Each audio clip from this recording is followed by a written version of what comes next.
Caini. Al doctor Caini todos los conocimos acá, así que no necesito presentarlo. Solo decir que es graduado de Filosofía de la Universidad de Buenos Aires, doctor en Filosofía de la Universidad de Maguncia, en Alemania. Es profesor titular de Historia de Filosofía Moderna en la Universidad de Buenos Aires y también profesor invitado en Alemania, Bélgica, Brasil, España, Francia, Venezuela. Y bueno, y aparte es académico de la casa. Hoy además tenemos como comentador al doctor Diego Tatiani, que está en Córdoba y por eso no pudo venir, pero a quien agradecemos inmensamente que haya aceptado la tarea de comentador. El doctor Tatiani es doctor de Filosofía de la Universidad de Córdoba y doctor en Ciencias de la Cultura de la Scuola di Alti Studi di Modena, Italia. Premio Conex 2014, investigador del CONICET y profesor actual de Filosofía en la Universidad Nacional de San Martín, pero también ha sido profesor en universidades americanas y europeas.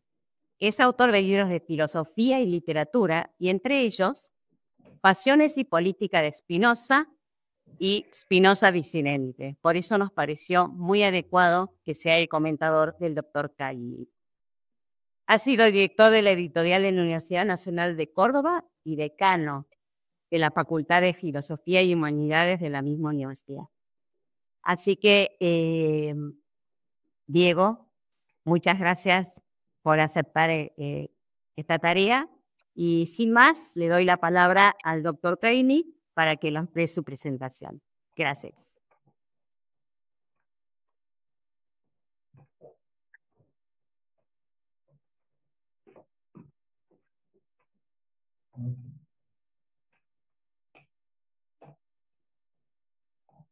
Buenas tardes a todos. Gracias por venir y gracias también a los que están presentes de manera virtual.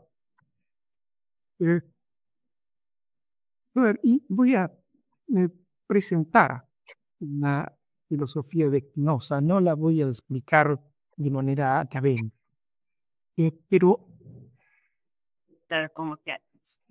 no, yo sabía y ahora me olvidé. No.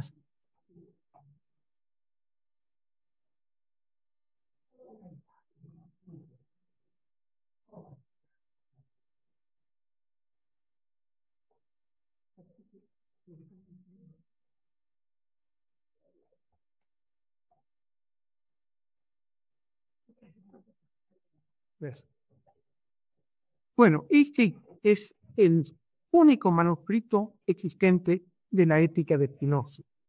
No es hermano de él mismo, fue hecho por un copista en el mismo año de publicación de la Ética, en 1677. Y ese mismo año esta copia fue a parar al Vaticano, probablemente para fines de censura. Trasilo de Spinoza le había entregado a un editor, Danilo de Spinoza, el texto con los manuscritos, y gracias a eso se saldaron, porque estaban condenados como obra de un autor maldito, como autor de un libro subversivo, que no era todavía la Ética, sino el Tratado de la Reforma, el Tratado Teológico Político. Pero bueno, no vamos a entrar en eso. Todo el mundo lee hoy en día el Tratado Teológico Político, subversivo y tremendo, y nadie lee la Ética porque es un libro de muy difícil interpretación. Esa dificultad se debe a las cosas nuevas que la Ética trae. Hay muchas cosas originales en esta obra de Spinoza, que es la obra fundamental de él. Las dificultades de la Ética nos llevan, en primer lugar, a preguntarnos ¿por qué tomarnos el trabajo de estudiar las obras, incluso las obras muy difíciles, de filósofos del pasado que pertenecen a otro tiempo tan remoto que prácticamente es como si fuera otra cultura y no se refieren, no tienen una conexión con nuestra realidad? Tengo que tocar acá, ¿no? Van a tocar acá. ¿Por qué entonces ponernos a estudiar eso? pertenece a una realidad que es aparentemente tan ajena a la nuestra? La respuesta es que el progreso de la filosofía no es lineal como el de la ciencia. Volver a las filosofías del pasado resulta algunas veces un verdadero progreso, porque vivimos inmersos en un presente que no nos muestra de una sola vez todas sus posibilidades o todas las posibilidades de lo real. A veces quedan ocultos algunos temas que resultan invisibles desde el punto de vista que podemos tener aquí y ahora y que alguien en otro tiempo alcanzó a ver. Los los filósofos de otras épocas nos traen a la mirada esos temas que sin su ayuda seguirían siendo invisibles para nosotros, inaccesibles para nosotros. Ahora sí podemos dar una mirada a la ética de Spinoza. Es realmente un libro gordo, como se puede ver aquí, pero no se preocupen, voy a tratar muy pocas partes. Conviene no dejarse engañar con el título de la obra, porque no soy que le puso de título ética, sino que él la llamaba filosofía. Y eso es importante porque si uno busca ética, en la ética, por supuesto, encuentra algo, pero se encuentran otras cosas mucho más notables que una ética en este libro. No vamos a ver todas las novedades que trae la ética, por supuesto, sería imposible. Esta disertación está planeada para 40 minutos. Voy a presentar solamente algunas pocas de las tesis. Lamento que no podamos seguir el curso de la argumentación en detalle, porque es una verdadera obra de arte, de argumentación, y tampoco pensé que sería oportuno era un resumen abstracto de su filosofía que difícilmente pudiera hacernos apreciar su originalidad. Por eso voy a presentar algunos pocos temas sin atender ni siquiera a su concatenación lógica. Será como una especie de paseo turístico que nos hará visitar algunos monumentos de una ciudad desconocida sin pretender conocerla en profundidad. Para que tengan un contacto directo con el pensamiento de Spinoza, voy a proyectar los textos suyos, que son escritos por él mismo, que voy a tratar. Hay un protagonista principal, o un tema principal en la ética de Spinoza, la sustancia. Cuando miramos a nuestro alrededor percibimos infinidad de cosas, pero solo percibimos las apariencias de las cosas.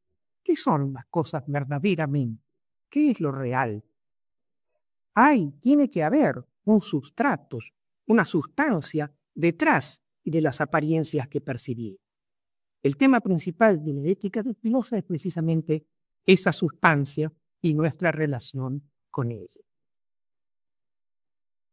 Con esto ya se ve que la filosofía de Spinoza, especialmente la que presenta en la ética, es el intento de responder a algunas preguntas básicas de la filosofía desde la más remota antigüedad. ¿Qué es lo que verdaderamente es la diferencia de las meras apariencias? ¿Cuál es el origen de lo que es? ¿Qué es el real ser? Ya Aristóteles se lo había preguntado ¿qué es ser? Y esa misma pregunta fue planteada por Leibniz, un contemporáneo de Spinoza, de una manera especialmente clara y diferenciada cuando Leibniz escribió ¿por qué hay en general algo en vez de no haber nada? Eso es una cita de Leibniz. Con un método rigurosamente racional que sigue el modelo de la geometría, no se estudia esa sustancia, investiga aquello que verdaderamente es en lo que se basan las apariencias que percibimos. Lo que buscamos, la sustancia, es aquella que está en el primer fundamento, lo que buscamos nosotros cuando leemos Spinoza y lo que busca Spinoza. Es aquello que está en el primer fundamento de todo. Por eso, la sustancia buscada no puede originarse en otra cosa. Es absolutamente lo primero que se presenta en contraste con la nada. De alguna manera absoluta, ¿no? Es lo primero que se ve. Por eso Spinoza concibe la característica primera y fundamental de esa sustancia que está buscando como el ser me detengo porque sé que este es una especie de balde de agua fría. ¿No? La característica fundamental de la sustancia es ser causa de sí misma. La definición de causa en sí es la primera de las definiciones de la ética. No sé hacer esto. Ahí. Por causa de sí entiendo aquello cuya esencia implica la existencia, o bien aquello cuya naturaleza no puede ser concebida sino como existente. Esto nos obliga a dar una especie de salto casi hasta el absurdo, ¿no? ¿Cómo puede ser causa de sí? Pero esta es la primera de las definiciones de la ética, precisamente por lo que acabo de decir. Estamos buscando algo que no descienda causalmente como un efecto de otra cosa, que no sea dependiente de nada, que sea absolutamente. La esencia de esa sustancia, entonces, que causa de sí, consiste en ser. Si la concebimos precisamente lo que es y lo que no puede no ser. Causa de sí es la denominación adecuada del ser o de la sustancia fundamental. Spinoza concibe el ser, también acá viene Eva, Spinoza concibe el ser como una actividad absolutamente espontánea, es decir, que tiene en sí su propio origen y para ser no depende de ninguna otra cosa. No presupone entonces, es una actividad, puede ser causa, ¿no? Es una actividad, y es una actividad absolutamente espontánea, tan absolutamente espontánea en el primera, que no presupone nada, ni un origen, ni una causa anterior, previa, por ejemplo, no presupone el Dios creador de los teólogos, ni una consecuencia diferente de ella misma tampoco, ni siquiera una materia sobre la cual esa actividad se aplique. Es no hace más que ser, sin otra causa ni otro efecto. Por eso dice Spinoza, a la naturaleza de la sustancia le pertenece el existir. Caramba, no creen, ¿eh? A la naturaleza de la sustancia le pertenece el existir.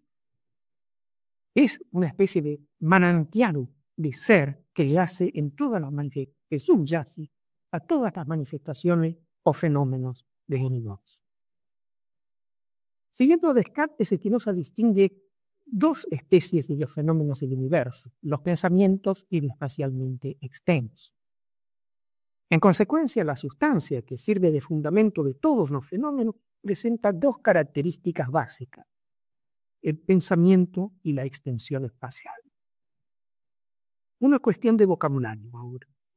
Spinoza llama atributo a esas características básicas por las que podemos conocer la esencia de la sustancia. ¿Cómo es la sustancia? ¿Qué es la sustancia? Bueno, las características fundamentales son pensamiento y extensión espacial. Sería temerario decir que pensamiento y extensión son los únicos atributos principales. Son en realidad los únicos que nosotros, desde nuestra finitud, podemos conocer. Esa absoluta espontaneidad primitiva es absolutamente primera y entonces no hay nada que pueda ponerle límites. Es infinita. En consecuencia, tenemos que suponer que tiene infinitos atributos. Conocemos entonces la sustancia por dos de sus atributos, pensamiento y extensión espacial. La finitud, la limitación de nuestra inteligencia, no nos permite conocer los demás atributos que, sin embargo, debemos suponer que son infinitos. Entre esos atributos de pensamiento y extensión no hay una relación causal. No es que las cosas materiales inciden, entonces producen en mí las representaciones. Es que es otra novedad rarísima y espinosa. No hay relación causal, sino concordancia perfecta entre el atributo pensamiento y el atributo extensión. Cada uno de ellos expresa la misma esencia, la esencia de la sustancia. La sustancia es única. Como tiene infinitos atributos, no puede haber más que una única sustancia, ya que cada atributo expresa la totalidad de la esencia de la sustancia, y si hubiera otra sustancia tendría que compartir algún atributo con la primera, y entonces el atributo compartido expresaría la misma esencia y vamos a parar al final otra vez a la misma sustancia. Las infinitas cosas que encontramos en el universo no son más que modificaciones de los atributos de la sustancia. Modificaciones del atributo extensión espacial y modificaciones del atributo pensamiento.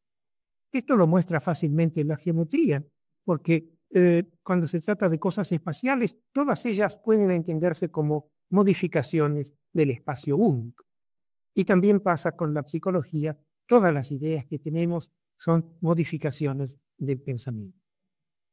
Valiéndose de un lenguaje teológico, pero muy alejado de la teología tradicional, Spinoza denomina Dios a esta sustancia eterna e infinita y única. Aparte de Dios, dice, no puede haber ninguna sustancia ni ninguna puede ser concebida. Hasta ahí cita de Spinoza. Nótese que esto no es una afirmación hecha por la teología, por una teología dogmática que demuestra la existencia de Dios. Entonces, no es así, sino que es el funcionamiento de nuestro razonamiento, de que hemos venido haciendo hasta ahora, lo que fundamenta esa afirmación. Otra sustancia, aparte de esa única, como hemos visto, no puede ser concebida por la razón. Hemos dicho ya que esa sustancia es causa de sí, es el ser mismo y es dispensadora del ser de las cosas. Esa actividad de ser forma parte inseparable de la esencia de la sustancia, es decir, es la esencia misma, es la esencia misma. La sustancia solo se puede concebir como una especie de manantial del ser. La manera de ser de la sustancia, es decir, ahora de Dios, consiste en generarse siempre a sí misma. Al darse a sí misma que el ser les da el ser a las modificaciones de sí misma, que son siempre las cosas singulares y los pensamientos. En Ética, en una proposición de Ética 2, se expresa esto diciendo que por eso es tan imposible para nosotros concebir que Dios no obra como concebir que Dios no es. Tengo que insistir en no precipitarnos en comprender este concepto Dios a la manera tradicional de las religiones. Se está fundando una cosa completamente nueva.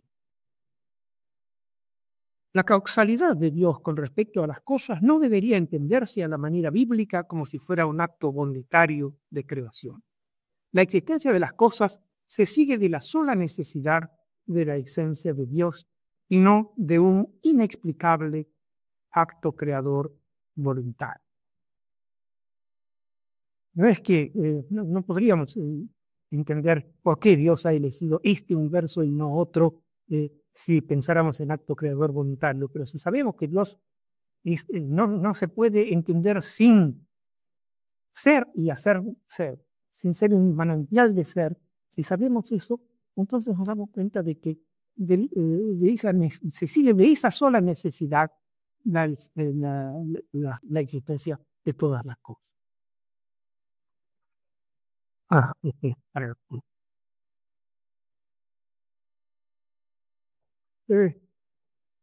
Esta es otra característica del concepto spinozista de Dios que muestra que su teoría está muy alejada de las relecciones históricas, que entienden a Dios como un creador omnipotente. Para Spinoza el universo entero no es creado, sino que es una consecuencia necesaria y una modificación necesaria de la esencia de la sustancia, es decir, de la esencia divina.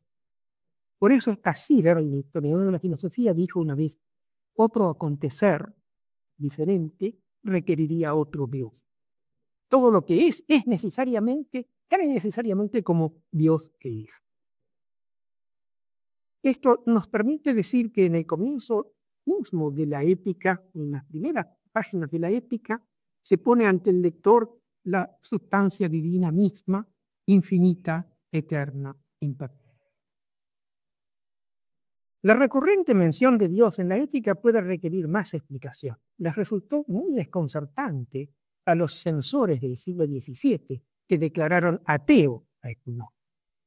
Nuestro propio desconcierto y la acusación de aquellos jueces tienen la misma base, la misma raíz. Tanto ellos como nosotros entendimos de primera intención, tendemos a entender el concepto de Dios tal como lo han entendido y lo entienden las religiones monoteístas tradicionales.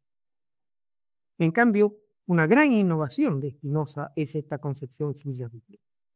Por no entender sus juicios esa innovación, fue por lo que lo acusaron de ateo. Y por no entender, no creían en los dioses oficiales, los dioses en los que creían los jueces de esas, ya fueran judíos, cristianos, católicos o cristianos, cristianos. ¿Cómo? Sí, hay una rama especial del protestantismo que dominó la cultura de los Países Bajos en el siglo XVII, que no es protestantismo en general, sino que se llama, bueno,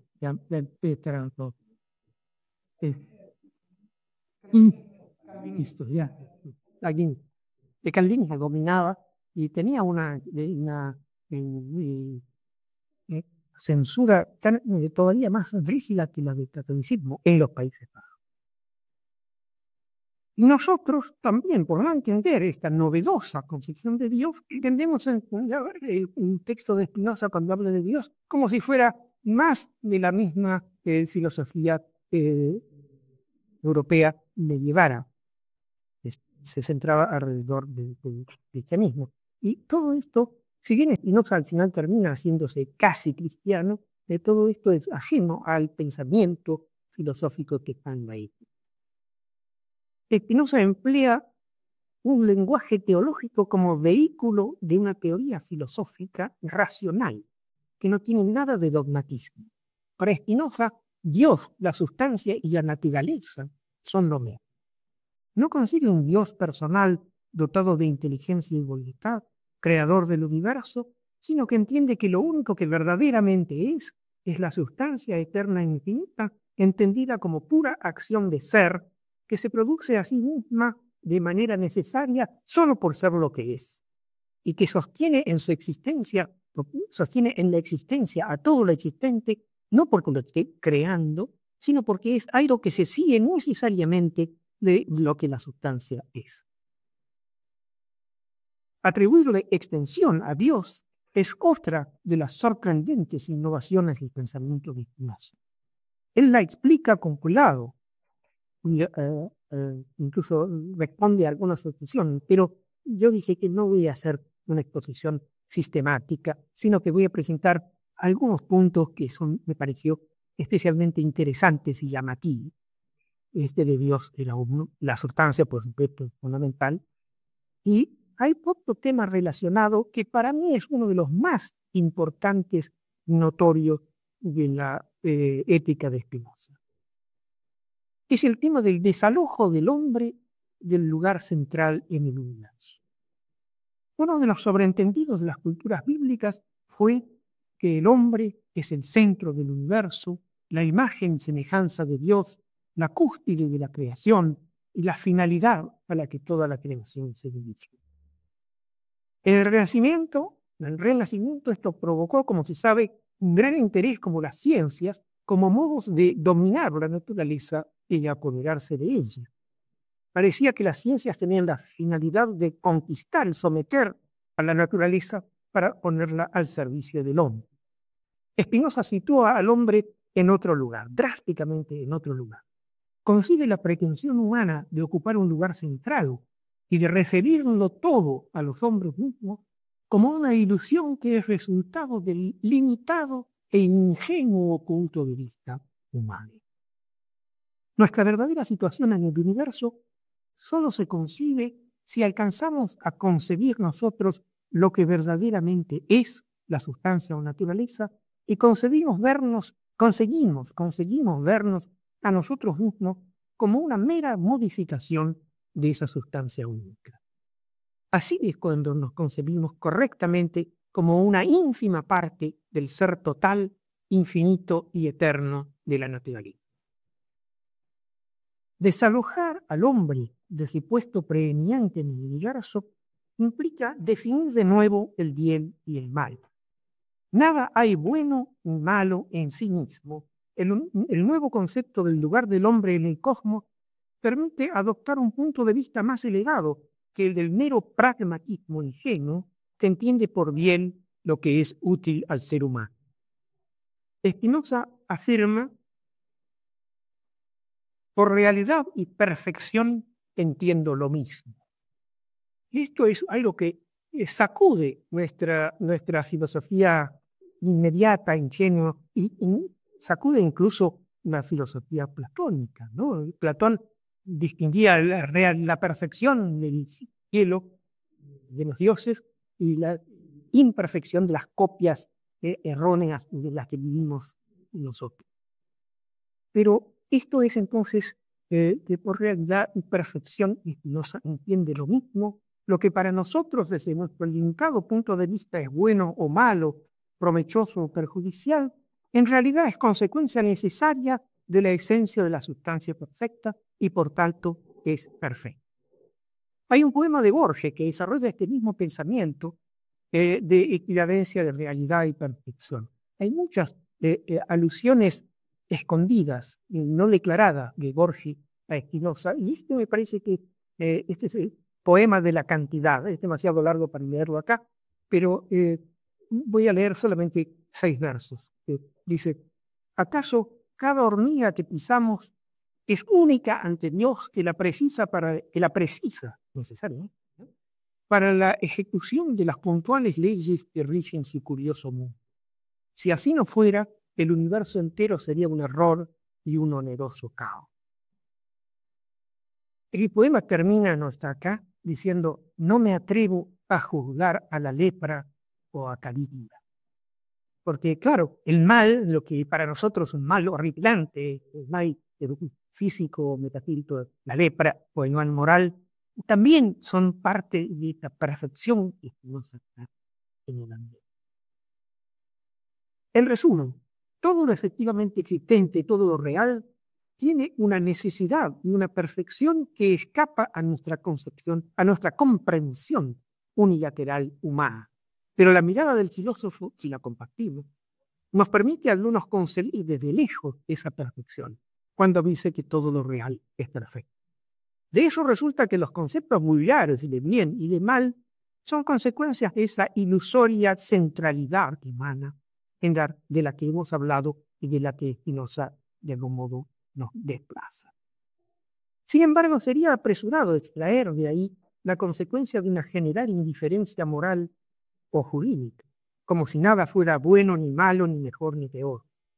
Spinoza reconoció el antropocentrismo egoísta que sirve de fundamento a los conceptos vulgares de bien y de mal, pero eso no es todo lo que dice sobre este asunto.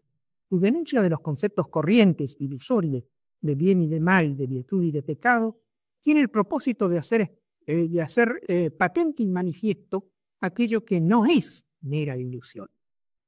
Es posible para los seres humanos escapar de la prisión de la ilusión. El bien ilusorio es el que las pasiones nos presentan confusamente como apetecible. La libertad ilusoria es la posibilidad de persecución ilimitada y desenfrenada de ese bien ilusorio. Es una servidumbre inconsciente, servidumbre de la pasión, que se malinterpreta como libertad. Por eso dice Spinoza: yerran los hombres al creer que son libres. Esta opinión consiste en esto solo, en que son conscientes de sus acciones e ignorantes de las causas por las que son determinadas. Por consiguiente, la idea que ellos tienen de la libertad es esa, es no conocer ninguna causa de sus acciones. Por un lado parece freudiano, ¿no? Que ignorante de las causas por las que son determinadas. Por otro lado, no es freudiano, sino filósofo, que es la libertad para el hombre común, no reconocer ninguna causa de sus acciones. Lo hago así porque me da la gana, ¿no? La verdadera libertad es otra. La verdadera libertad es la capacidad de obrar motivados por nosotros mismos, pero por la propia esencia verdadera y no con las pasiones que nos asaltan desde fuera de nuestra esencia. Así la define Spinoza en su texto, definición 7 de Ética 1. Se dice libre aquella cosa que existe a partir de la sola necesidad de su naturaleza y que por sí sola es determinada a obrar. Se dice, en cambio, forzada aquella que es determinada por otra a existir y a obrar de cierta y determinada manera. o disipar la ilusión de una falsa libertad en favor de una verdadera, en la que uno ya no obedece a las pasiones ciegas, sino a la razón, es uno de los propósitos y los resultados de la ética. Para eso se requiere naturalmente una larga y compleja investigación. Y esa investigación de lo verdaderamente existente, esta meditación filosófica y de las relaciones, investigación de las relaciones del ser humano con ello, requiere paz y tranquilidad y cooperación entre los seres humanos, requiere que haya escuelas y universidades, requiere, en fin, que salgamos del estado de naturaleza brutal en el que cada uno busca sin reparo lo que sus pasiones le hacen apetecible, es decir, requiere que haya un estado de derecho que haga posible la vida en comunidad. Este es un pensamiento de Hobbes que Spinoza adopta. Es bueno lo que conduce a ese estado de derecho y ese estado de derecho. Quedan así rehabilitados los conceptos de bien y de mal, que ya no son solo ilusorios. El Estado de Derecho es un bien porque ayuda a que el hombre se libere de la tiranía de las pasiones que lo domina en el estado de naturaleza.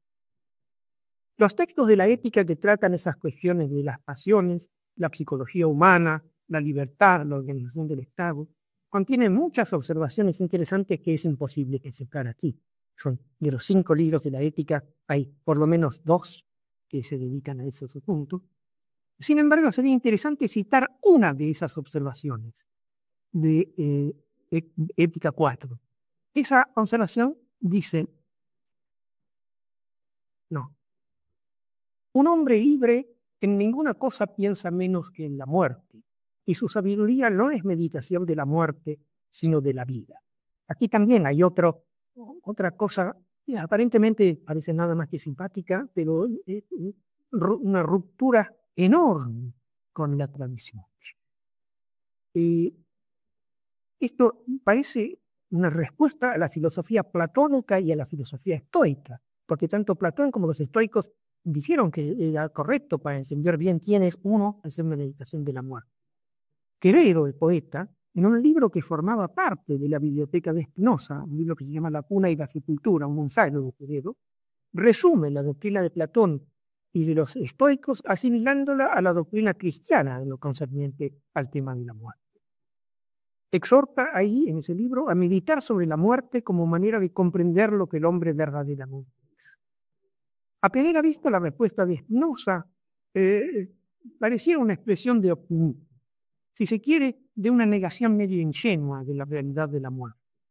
Pero no es así. La proposición resulta con la necesidad lógica de las definiciones precedentes de libertad y de esencia del hombre libre.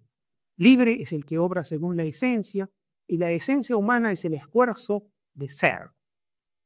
Preocuparse teóricamente por la propia muerte es preocuparse por el no ser, es ponerse uno a sí mismo otra vez en el centro del acontecer, olvidando el punto de vista real que nos lleva en el fondo a la plena integración con el universo o con la sustancia eterna, que es toda ella ser. La meditación sobre la vida, sobre lo que es y no ser, conduce a otro concepto fundamental, al amor intelectual. Es el amor intelectual a la sustancia, el amor intelectual a Dios, un concepto en el que culmina la ética. No es un sentimiento, sino que es un conocimiento, por eso el amor intelectual. Es el conocimiento de lo que la sustancia o Dios es y conocimiento de nuestra propia integración en esa sustancia. Pero lo dejo ahí porque esto va para muchísimo, todo el 5.º libro de la ética. Y el trabajo de Spinoza pasa a otro tema, el tema de la eternidad. Esto lo elegí porque creo que es el que nos va a hablar más de cerca a nosotros en nuestro siglo XXI. El trabajo de Spinoza en la elaboración de su teoría filosófica tiene cierta analogía con el del artista, cuando el artista representa las cosas atendiendo a la esencia de ese. Cuando, por ejemplo, Opusai, a ver si puedo entrar, por favor, como voy a la segunda,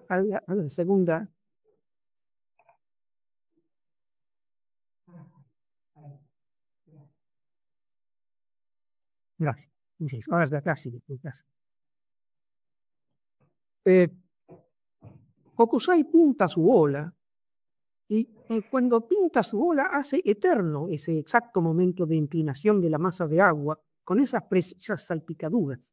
La masa de agua que forma la ola real terminará cayendo y dispersándose, eso es lo que cualquiera puede ver, pero Hokusai sustrae la ola al tiempo y nos muestra un aspecto intemporal. Al hacer esto, el artista nos pone ante ciertos aspectos únicos que tiene cada cosa, un aspecto que en el fondo en el caso de Hokusai es un aspecto maravilloso que tiene cada cosa. Así también la razón, según Spinoza, nos pone ante el aspecto eterno de cada cosa. Aquí tenemos el equivalente de esas obras pictóricas, no con figuras y colores, sino con conceptos. Vistas desde la perspectiva de la razón, tal como Spinoza la concibe, las cosas dejan ver, no, borremos que te mal, las cosas dejan ver su aspecto eterno. Spinoza expresa esto en un corolario muy difícil de explicar, de traducir, costó mucho, que dice: es propio de la naturaleza de la razón percibir las cosas según cierto aspecto de eternidad.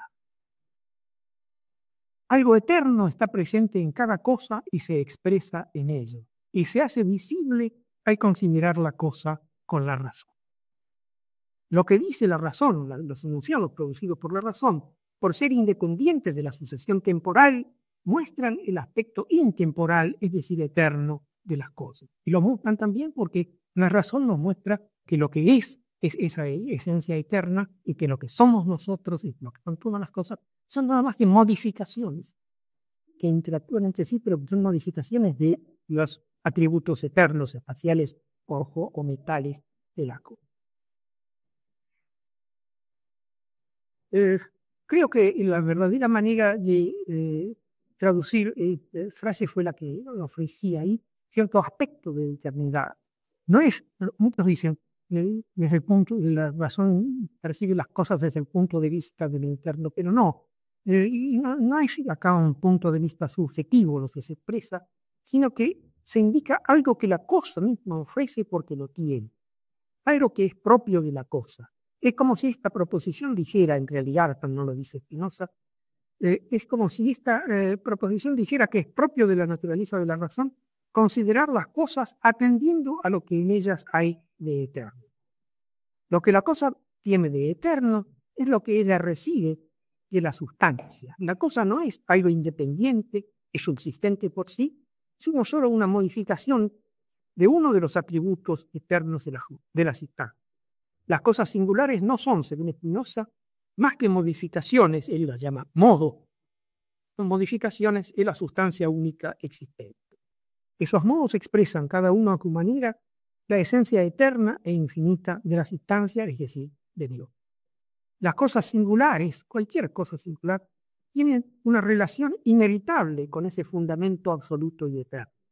Son modificaciones de uno u otro de los atributos que expresan la esencia eterna de la sustancia y por eso expresan a su manera limitada y parcial también la eternidad. Este aspecto de la filosofía de Spinoza se resume en un pasaje del final de la obra que expresa en realidad casi toda su filosofía. Está ahí, lo ven en la parte superior derecha, clarísimamente ya. Lo que dice la primera regla dice: de dos modos concebimos las cosas como efectivamente existen. Esto es como si fuera ahí la esencia misma de la filosofía. De dos modos concebimos las cosas como efectivamente existentes. O bien en cuanto concebimos que existen en relación a cierto tiempo en edad, o bien en cuanto concebimos que están contenidas en Dios y que se siguen de la necesidad de la naturaleza divina. Las que son concebidas de este segundo modo son verdaderas o reales. Las concebimos según el aspecto de eternidad y las ideas de ellas implican la esencia eterna e infinita de bien. Hasta ahí va la corolario de Spinoza. Yo no sé si están ya cansados, voy a saltear algunas cosas. Hay una cosa que voy a mencionar rapidísimo nada más, pero no explicarla, ya van a ver por qué. Las cosas singulares, en realidad, están todas contenidas en los atributos de las sustancias y de la sustancia misma, y por tanto la distinción entre ellas es una distinción que hacemos nosotros porque no somos capaces de percibir todo al mismo tiempo en su singularidad, mientras que si la pensamos con la razón, conseguiremos que toda la naturaleza es un único individuo cuyas partes, es decir, todos los cuerpos, varían de infinitos modos sin cambio alguno del individuo en T. Nosotros no podemos concebir las cosas así, no podemos conocemos el concepto de hombre, ser humano, pero no conocemos individualmente cada uno de los infinitos seres humanos que han sido, serán y son. En cambio, Dios sí tiene esa posibilidad. En Dios hay necesariamente una idea tanto de su esencia propia como de todo lo que se sigue necesariamente de la esencia de Él. Y esto lo traigo, y dije que lo traías por un motivo medio secreto, que es el Aleph de Borges. El Aleph de Borges. Esta es la idea, solamente que Spinoza dice esa idea es en Dios, una idea necesaria en Dios mismo, es una única idea, la infinita idea de Dios. Y Borges lo hizo lo mismo, pero en literatura, y puso al señor, como se llamaba, que veía todo en en un solo lugar. Bueno, esta concepción del aspecto de eternidad que tienen las cosas, esa correcta apreciación de nuestra situación en el universo, esa correcta concepción de nosotros mismos, esa indagación de lo que es el ser originario y primitivo, son algunos de los legados de Spinoza, son algunas de las cosas que en nuestros días hemos perdido o hemos olvidado. La frecuentación de los filósofos de otros siglos corrige la inevitable unilateralidad de nuestro pensamiento y nos vuelve a dar estas riquezas olvidadas. Vemos así que en este libro extraordinario que es la Ética se expresan cosas que enriquecen a nuestro pobre mundo de maneras inesperadas. Spinoza nos presenta una dimensión que quizás se pueda llamar metafóricamente previa a todo lo existente, la dimensión en la que opera la causa de sí, la fuente incognoscible del ser, el inexplicable comienzo absoluto. Pero para percibir esto, naturalmente, hemos tenido que adoptar muchos puntos de vista del filósofo que son ajenos a nuestros puntos de vista actuales. Bueno, he tenido el gusto de hacerlos conocer personalmente a ustedes algunas frases de este libro extraordinario. Si Spinoza hubiera escuchado esta conferencia que aquí terminó, no la habría aprobado porque para él también es esencial la concatenación extraordinaria, precisa, indudable de cada uno de los pajos de la proposición. Bueno, hicimos un paseo turístico con esta teoría filosófica. Es todo, gracias.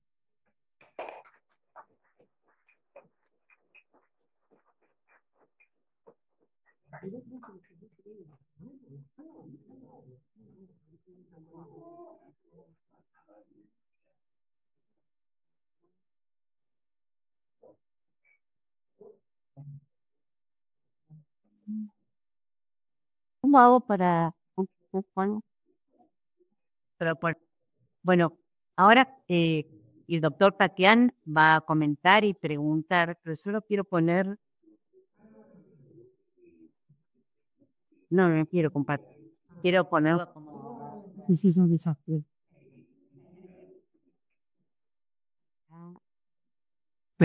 Acá teóricamente...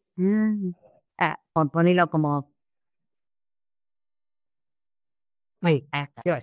Ahí está. Bueno, doctor Tatián, el doctor Taini lo escucha y acá toda la sala también lo escuchamos. Bueno, muchas gracias. No sé si se me escucha bien. Perfecto. Bueno, muchas gracias, doctor Mario Caimi y la doctora Damasia Becú, y a la Academia de Ciencias por esta invitación a comentar en 10 minutos que me han sido concedidos una conferencia como la que acabamos de escuchar. Yo tuve la oportunidad de disfrutar de la conferencia del doctor Caimi antes, previamente, porque tuvo la gentileza de enviármela, de manera que, habiéndolo ya leído, y para no extenderme de estos 10 minutos previstos, es que voy a leer algo que no exceda ese tiempo, y que provisoriamente titulé Spinoza y nosotros. De la misma manera que en esta aproximación a la filosofía de Spinoza, según su autor, se consideran solo unos pocos aspectos de uno de los libros más hermosos de la historia de la filosofía, como lo es la Ética, este breve comentario no podrá considerar toda la riqueza de la exposición que lo motiva, sino que solamente se concentrará en uno de sus argumentos, el que considero el principal. Es muy bella la metáfora que nos propone el doctor Caimi de la ética como una ciudad desconocida. Al igual que en cualquier ciudad que desconocemos, e incluso en las que conocemos bien, en la ética podemos perdernos. La conferencia que acabamos de escuchar, así como la introducción a su magnífica traducción del libro, publicada recientemente por la editorial Coligüe en 2022, nos ofrecen un importante instrumento para que ello no ocurra, para que no nos perdamos. Es decir, nos ofrendan un mapa. A diferencia de los mapas cartográficos, sin embargo, en filosofía, un mapa es necesariamente una interpretación. ¿Cuál es el núcleo, a mi juicio, de la interpretación que nos acaba de brindar Mario, de este libro tan singular que con serenidad y sin grandilocuencia muestra la potencia de la filosofía para pensar el mundo? Según entiendo, ese núcleo es este. No obstante su nombre, la Ética no es esencialmente un libro de ética, sino de metafísica, o, como prefiero decir, una ontología. La revolución científica de Spinoza, su ruptura fundamental respecto de la tradición y respecto de un cierto sentido común que se apoya en los conceptos de esa tradición, es que no hay una pluralidad de sustancias, como aparentemente, experimentamos, sino solo una. Tenemos una experiencia inmediata de muchas cosas que encontramos en el mundo, de nosotros mismos, de otros seres humanos, de plantas, de animales, pero nada de todo ello es, para Spinoza, una sustancia. Es decir, nada de todo lo que experimentamos de manera inmediata se sostiene a sí mismo, ni se basta a sí mismo para ser y para comprenderse. Todas las cosas que vemos y que percibimos son en otra cosa, que en realidad no es en sentido estricto una cosa, a la que Spinoza llama sustancia o naturaleza o Dios. En otras palabras, todas las cosas son en Dios. Pero la naturaleza o la sustancia no es una cosa, porque una cosa es siempre determinada. Es decir, tiene límites, tiene una forma, y gracias a su carácter determinado y finito es que podemos percibirla.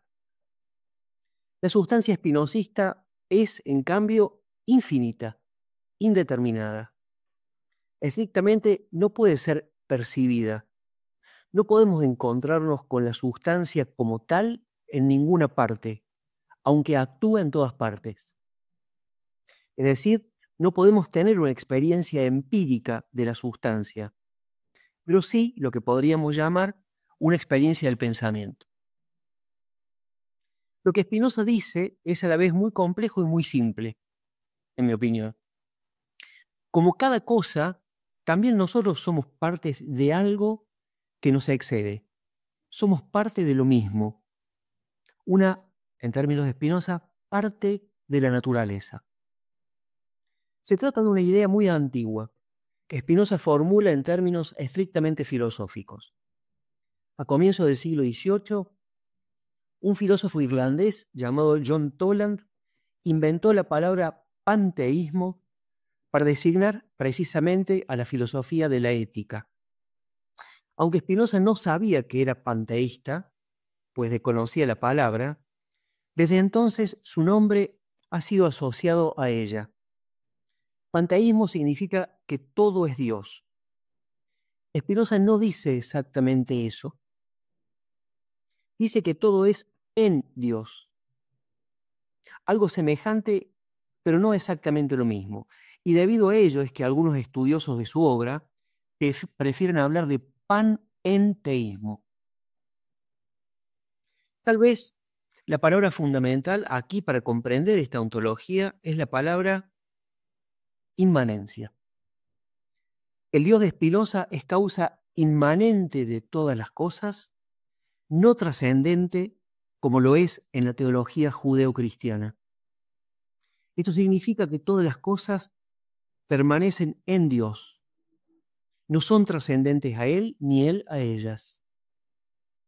Potencia infinita de producir, no de crear, de producir infinitas cosas en infinitos modos, por los que esa potencia misma es infinitamente modificada.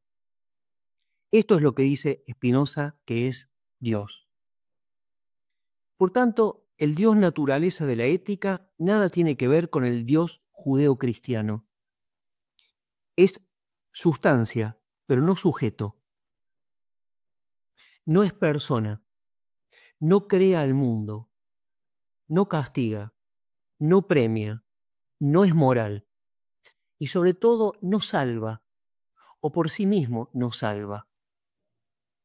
Debido a ello es que, no obstante ser Dios la primera y más fundamental palabra de la ética, Spinoza fue considerado como un ateo, un panteísta y a la vez un ateo.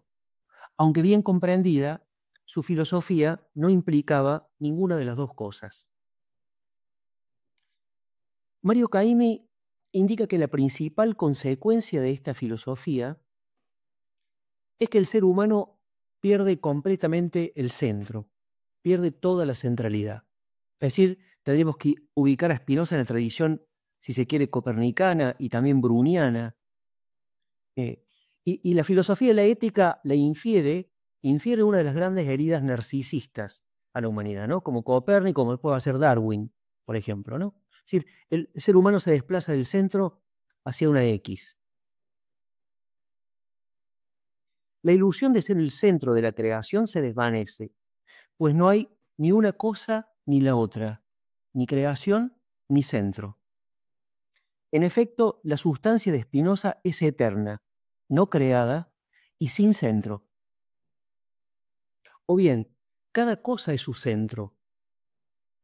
A Mario le gusta, como hizo recién, recordar el poema de la cantidad de Borges y sugiere que ese poema, aunque no menciona a Spinoza, aloja una inspiración espinosista.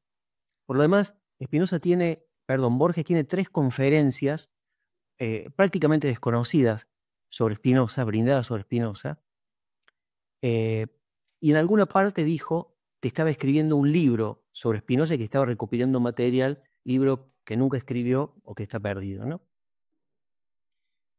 También podría evocarse, para pensar la sustancia de Spinoza, la esfera mística, cuyas variantes consideró Borges en una página muy conocida, también aquí sin mencionar a Spinoza. La esfera cuyo centro está en todas partes y cuya superficie en ninguna.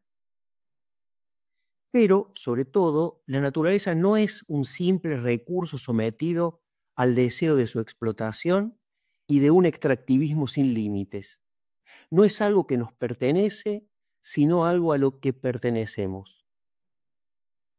Esta manera de pensar, en mi opinión, da lugar a una manera de vivir, a una manera diferente de vivir, a una ética del descentramiento, precisamente, a un reconocimiento de la propia finitud y a una reconciliación con ellas, sin ninguna retórica de la muerte que inspire miedo y pasiones tristes. Ese pasaje de Spinoza que acaba de presentar el doctor Caimi el hombre libre en nada piensa menos que la muerte y su sabiduría es una meditación de la vida y no de la muerte, interrumpe toda una tradición tanatológica muy hegemónica en la filosofía, desde Platón hasta Heidegger, diría yo, ¿no? Es decir, es disruptiva respecto de esa idea de que la filosofía es preparación para la muerte, pensamiento de la muerte, comentario de la muerte, etc. También quizás nos lleva a una manera de conocer y de hacer ciencia a distancia de una ilimitada voluntad de dominio de la naturaleza. Cuando al comienzo de su exposición Mario se pregunta por qué estudiar aún a un filósofo que pensó hace más de 3 siglos, reconoce, por fuera de cualquier moda y al margen de la manera más frecuente de leer a Spinoza en la actualidad, algo que hemos perdido y olvidado, dice, en el legado espinosista. Algo olvidado que se sustrae al anacronismo, cuya experiencia Spinoza preserva bajo el nombre de eternidad. No solamente dice conocemos bajo un aspecto, bajo el aspecto de la eternidad, sino sentimos y experimentamos que somos eternos. No dice deducimos, demostramos, dice sentimos y experimentamos que somos eternos. Por tanto, Spinoza preserva, bajo el nombre de eternidad, del todo diferente a la inmortalidad teológica, y que acaso es la más íntima promesa que la filosofía reserva a la vida humana, esa experiencia de la eternidad. Bueno, muchas gracias Mario por la conferencia y a ustedes por la invitación.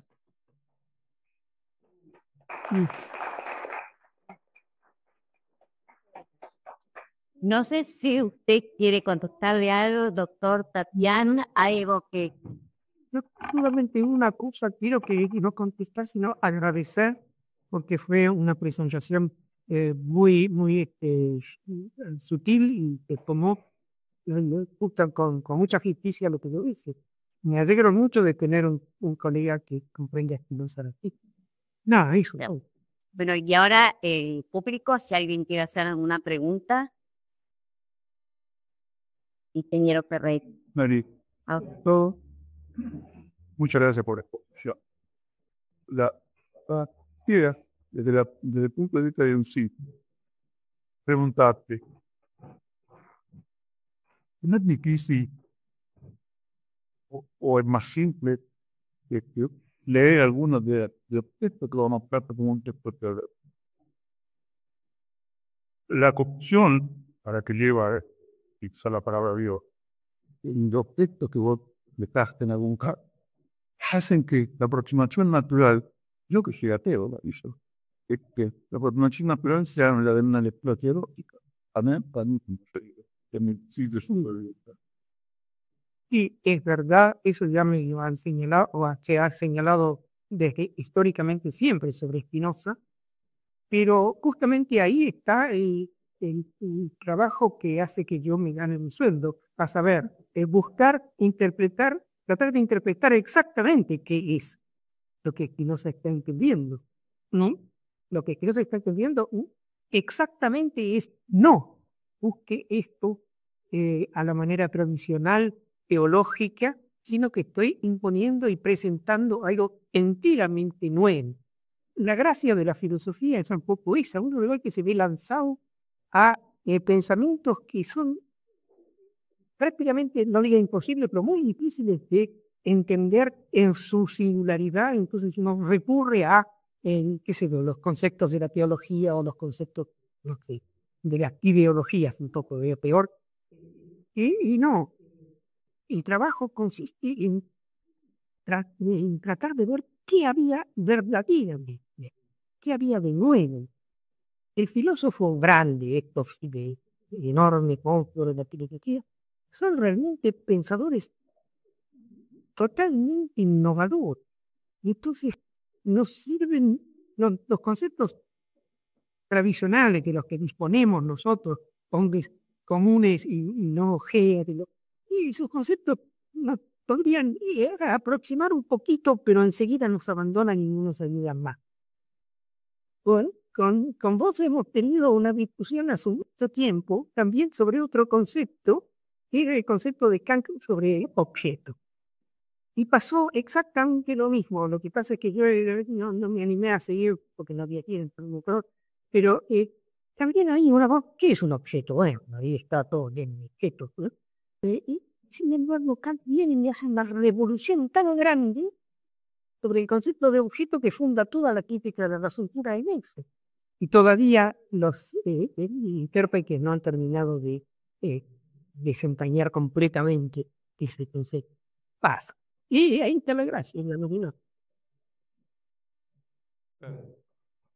Manossi. No, una alusión porque no escuché bien la boca cuando cerraba. Hago una alusión respecto de Borges. Respecto de Borges hay dos, es decir, hay muchísimos lugares sobre Spinoza. Hay alguna conferencia que yo escuché que no es buena y no me importa eso, me importa saber. Lo que yo dije, sí, no lo pude escuchar bien, bien está de Borges. Hay dos lugares de Borges que yo cité aquí. Uno es el poema de la cantidad. Es prácticamente un desarrollo del desplazamiento del hombre y del seno del universo, la destitución de los conceptos de bien y mal. Ese es el poema de la cantidad. Quizá una hormiga sea más importante que yo para los planes de Dios con respecto al universo. Pero, dice Borges al final del poema, no me atrevo a juzgar a la lepra o a Calígula, porque si todo lo real es perfecto, eso también tendría que ser perfecto. Y bueno, ahí hay un punctum doliens de todo el asunto, ¿no? Ese por un lado. Y por otro lado, el age. La infinita idea de Dios es la expresión de Spinoza. Existe en Dios una idea infinita que abarca en su singularidad y en todas sus determinaciones cada una de las cosas que forman el universo. Nosotros no podemos tener... Pero ¿cuál era la posición de Borges respecto a Arias? No sé. Yo cité dos posiciones de Borges que tienen vinculación con Spinoza, pero no sé. ¿Cuál es de acuerdo a usted? Y tenía la posición, no era rotunda. ¿De dónde corazón.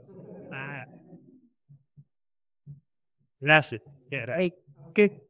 Estamos. Escorpión. La primera, mi congratulaciones por tu exposición tan sintética como sustanciosa. La segunda, siempre me he preguntado si la idea de Prichis que tenían los presocráticos, esto es, ¿cuál está el hombre? No es de alguna manera la idea espinociana de Dios, al menos en una visión panenteísta como bien señala. La tercera, la referencia a Borges, Spinoza y Calvino, tiene que ver, en mi opinión, que Calvino ha sido un eje a través del cual Borges interpreta el mundo de la persona. Él hizo de paternidad era el editor de Calvin, incluso ya se encargado ahora de la tumba de Calvino. Y el Campanier se ha encargado poco mucho de Calvino.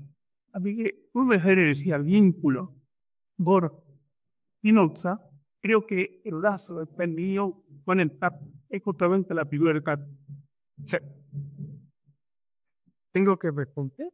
Así que, sí, pues. Sí. Yo no sé, no puedo responder, como le decía al doctor Vanossi, no puedo responder nada sobre Borges. Lo que sé, lo que leí y encontré, caramba, aquí está, en un pensamiento Spinoza.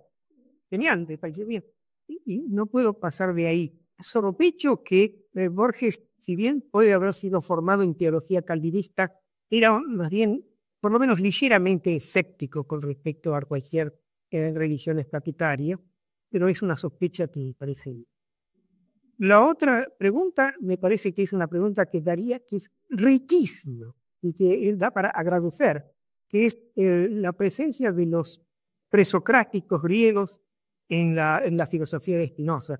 Sí, está por todos lados. Está por todos lados y en realidad los presocráticos han dicho prácticamente todo, ¿no? Realmente. Y de una manera extremadamente poética, ¿no? Cito en este momento de memoria un fragmento de Heráclito que se puede aplicar perfectamente al atributo pensamiento de Dios, solamente que Heráclito no dice pensamiento, sino que dice alma, y dice, los límites del alma no podrías conocerlos ni aun recorriendo todos los caminos, tan profundo tiene su fundamento. Y claro, los límites del pensamiento no se pueden conocer los límites porque es uno de los atributos o finitos de la sustancia divina. Pero como ese hay un montón de coincidencias, muchísimas. Pero Resumiendo que recoge y comenta detalles. seguro, claro, sí, todos los documentos didácticos. Doctora Ñota. El doctor García Bazán. Bazán. Y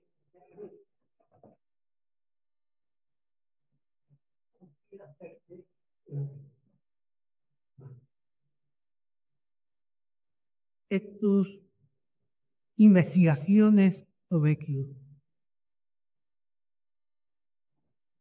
me ha faltado la idea aguda de tu vinculación con el neocolonialismo, sí, no de ustedes, ya sin más a peso, y al haber traído aquel dicho de Orca en relación hoy, el centro en las partes. Sí, mi bulla es pacay, en realidad, y que dice esa frase.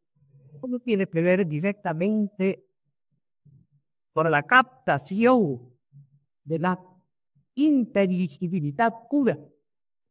¿Cómo se da en la segunda hipótesis de Plotino?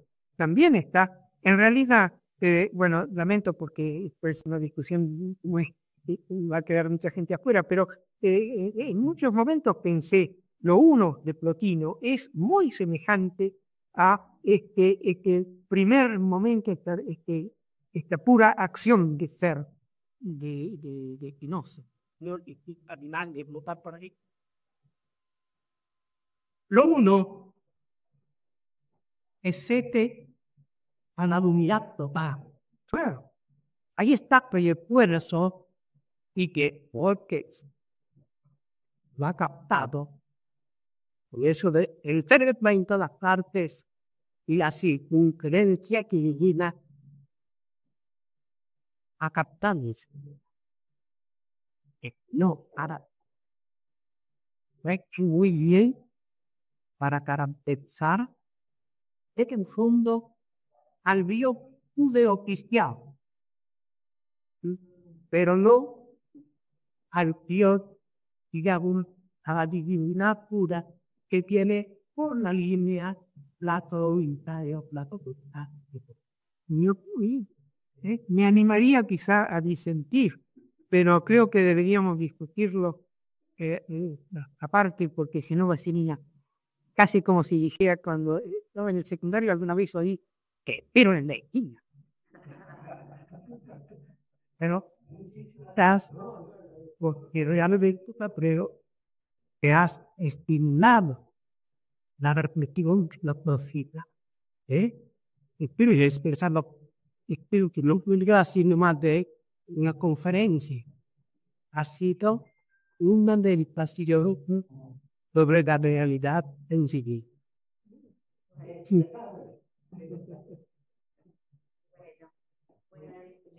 Questo è naturale. Por favor. Por favor. Ogni come volevo más aspetto.